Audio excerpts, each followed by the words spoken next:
So now you know the story. The straw is inside. Should I touch it again? No. Never again.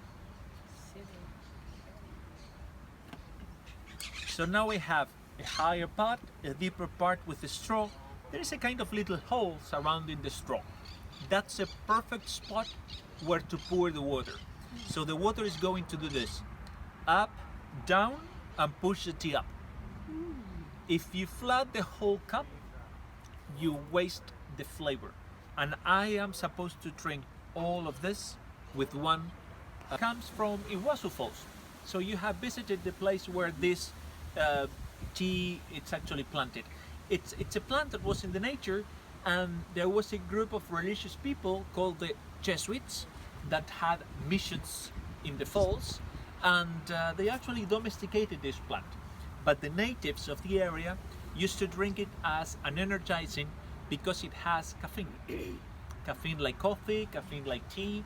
It has less quantity of caffeine than coffee, but it actually has caffeine. So now by having the 4 elements I need, which is the mate, bombilla, yerba, and water, I can actually make a tea. I haven't mentioned anything about sugar because the traditional one is without sugar, and I like it without the sugar. So I'm going to show you how I make it at home. It doesn't mean that it's the only possible way, but this is the way I make it at home. So the first thing that I'm going to do is to pour the tea inside the cup. I'm going to go like this. Oh. With the spoon, it's going to take too long.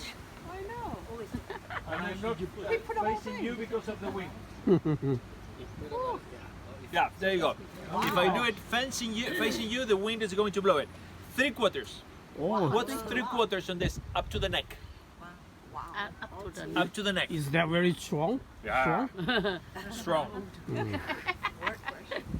No.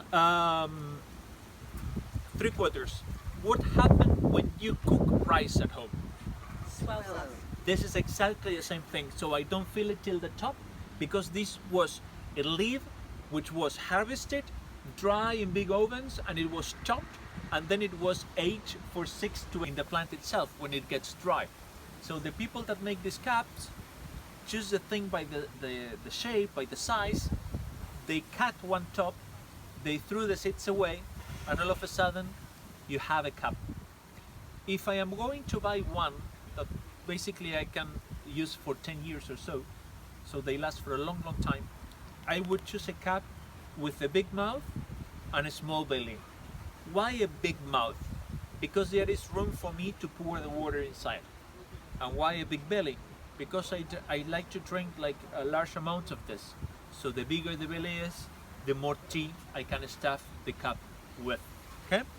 And because it's kind of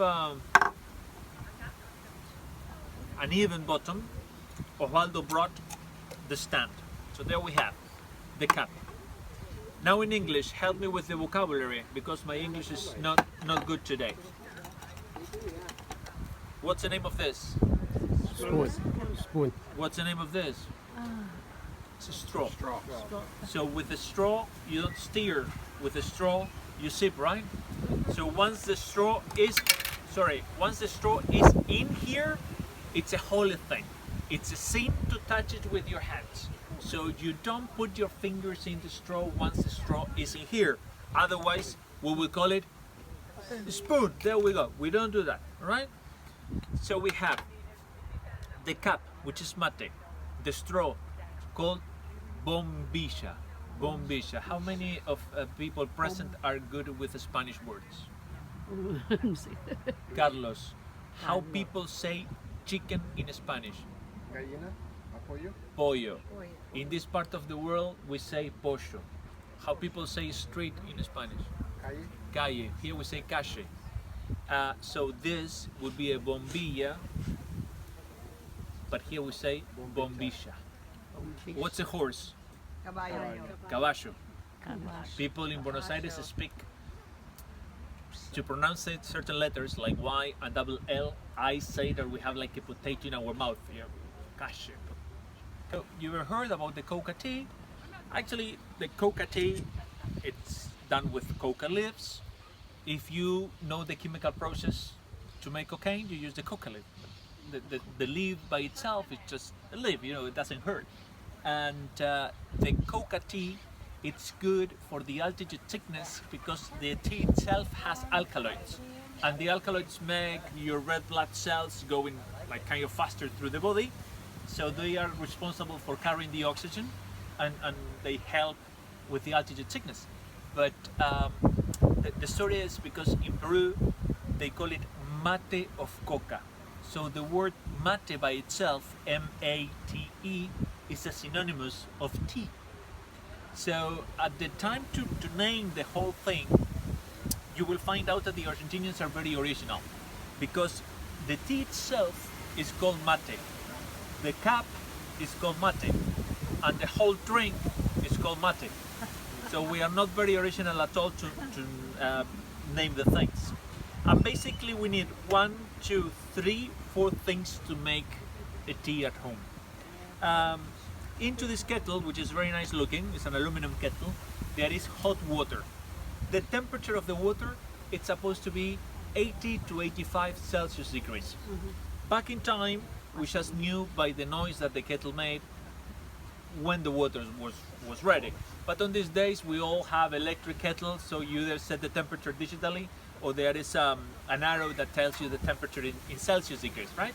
So the water boils. When the water is 100 degrees Celsius, we go 80 to 85 Celsius degrees. So the water, I assume,